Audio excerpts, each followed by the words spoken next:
What we do is preserve land for community benefit. Carroll County is one of the fastest growing regions in New Hampshire outside of the seacoast. Most areas in the country actually have a land trust. We were one of the last areas in New Hampshire to get a land trust. We're only 16 years old. We were, well, going on 17 years. We were formed in late 2000. So I think that the issues that we're facing here in the Valley are issues that the entire nation is facing. In New England specifically, where so much control is locally held, you could have towns that have robust zoning and planning ordinances, and you could have towns that don't at all. And so for a land trust that's town-wide, maybe they're filling a niche there. For a land trust that's regional, like the Upper Saco Valley Land Trust, I think that it's important to be looking at what each town brings to the table.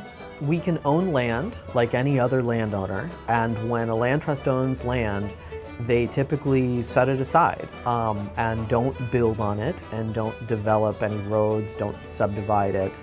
And the whole reason why we own land is so that the natural resources on the land can be preserved.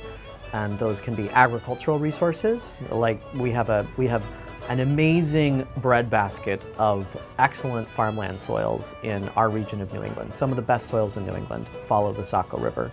So the floodplain soils through Conway and down into Freiburg, through North Freiburg, and then down towards Brownfield are some of the best in New England. Wetlands and wetland species are also considered a conservation value that we protect. That includes surface waters and groundwaters as well. There's also rare plants, rare animals, the habitats that they depend on, and finally intact forested blocks. So big chunks of forested land that both provide habitat but also are working lands so that folks can still make a living off of the timber industry. So that's a sketch for what we consider conservation values. Ag, water, habitats, rare species, and then finally large intact blocks of working lands. That all of those are things that we are interested in either owning or protecting through a conservation easement. So, as I said, when you own it, we own land just like any other landowner would own land.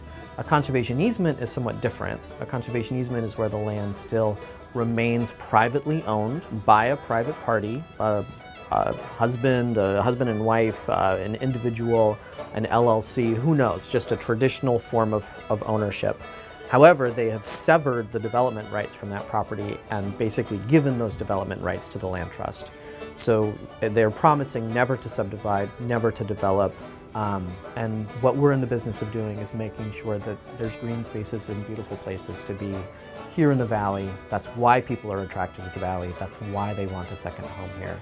So we're making sure that we're not killing the goose that laid the golden egg.